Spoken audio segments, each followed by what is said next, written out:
আসসালামু আলাইকুম। আশা করি সবাই ভালো আছেন। আমন্ত্রণ জানাচ্ছি নতুন আরও একটি রেসিপি দেখার জন্য। আমি আজকে চিকেন রান্না করে দেখাবো। আর এই চিকেনটা হচ্ছে রসুন দিয়ে আমি রান্না করব। অনেক দিন পর একটা রেসিপি দিচ্ছি, আশা করছি আপনারা পুরো রেসিপিটাই দেখে নেবেন। আমি কিভাবে চিকেনটা রান্না করেছি আজকে সেই রেসিপিটাই দেখাবো। রেসিপিটা যদি ভালো লেগে থাকে প্লিজ একটা লাইক দিয়ে চ্যানেলটা সাবস্ক্রাইব করে আমার সাথেই থেকে যাবেন। প্রথমে দেখতে পাচ্ছেন আমি এখানে চিকেনটা ভেজে নিচ্ছি।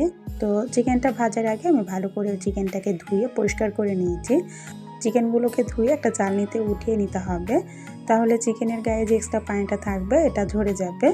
চুলায় একটা কড়াই বসিয়ে পরিমাণ মতো তেল দিয়ে দিয়েছি, আর এর মধ্যে আমি পেঁয়াজ কুচি দিয়ে পেঁয়াজটাকে হালকা ভেজে নিয়েছি। পেঁয়াজটাকে হালকা ভেজে তারপরে আমি চিকেনগুলো দিয়ে দিয়েছি, দিয়ে চিকেনটাকে ভেজে নিচ্ছি। আর এর মধ্যে আমি গরম মশলা তেজপাতাও দিয়ে দিয়েছি, দিয়ে চিকেনটাকে ভেজে নিচ্ছি। চিকেনটা কিছুক্ষণ ভেজে নিয়ে তারপরে এর মধ্যে রসুন দিয়ে দিব। আমি এখানে বেশ কিছুটা রসুন দিয়েছি। আমি চিকেনটা রসুন দিয়ে রান্না করব। এভাবে গোটা গোটা রসুন দিয়ে চিকেনটা রান্না করলে অসম্ভব মজা হয় খেতে।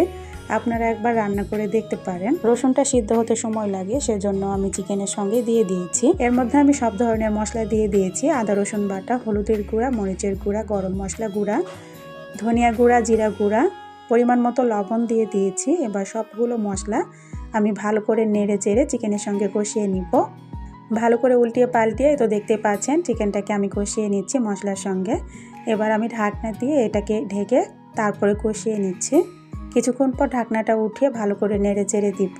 যারা কখনো এভাবে রসুন দিয়ে চিকেনটা রান্না করেননি, এভাবে একবার রান্না করে দেখতে পারেন।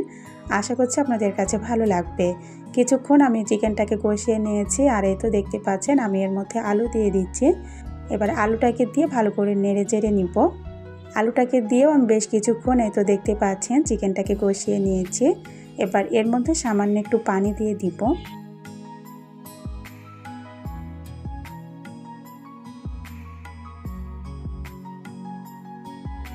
সামান্য একটু পানি দিয়ে দিলাম যেন মশলাটা পুড়ে না যায়। এবার পানি দিয়ে আমি আবারও নেড়ে চেড়ে দিব, দিয়ে ঢাকনা দিয়ে দিব। পানিটা শুকিয়ে যাওয়া পর্যন্ত আমি চিকেনটাকে কষিয়ে নিব।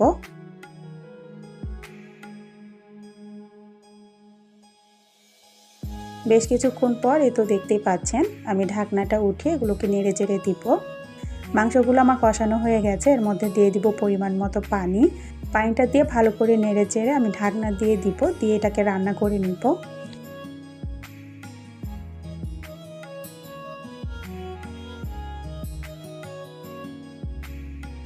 কয়েক মিনিট পর ঢাকনাটা উঠিয়ে এগুলোকে নাড়াচাড়া করে দিব। আর এই তো এখানে আমি 4টা কাঁচামরিচ দিয়ে দিচ্ছি।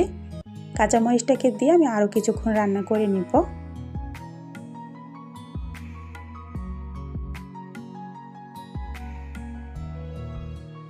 এই তো দেখতে পাচ্ছেন আমার মুরগির মাংসটা রান্না করা হয়ে গেছে। কতটা লোভনীয় হয়েছে। যারা কখনো রসুন দিয়ে মুরগির মাংস রান্না করে খাননি, একবার হলেও রান্না করে খেয়ে দেখবেন, এটা অসম্ভব মজা হয় খেতে। আশা করছি আজকের এই সহজ রেসিপিটা আপনাদের কাছে ভালো লেগেছে।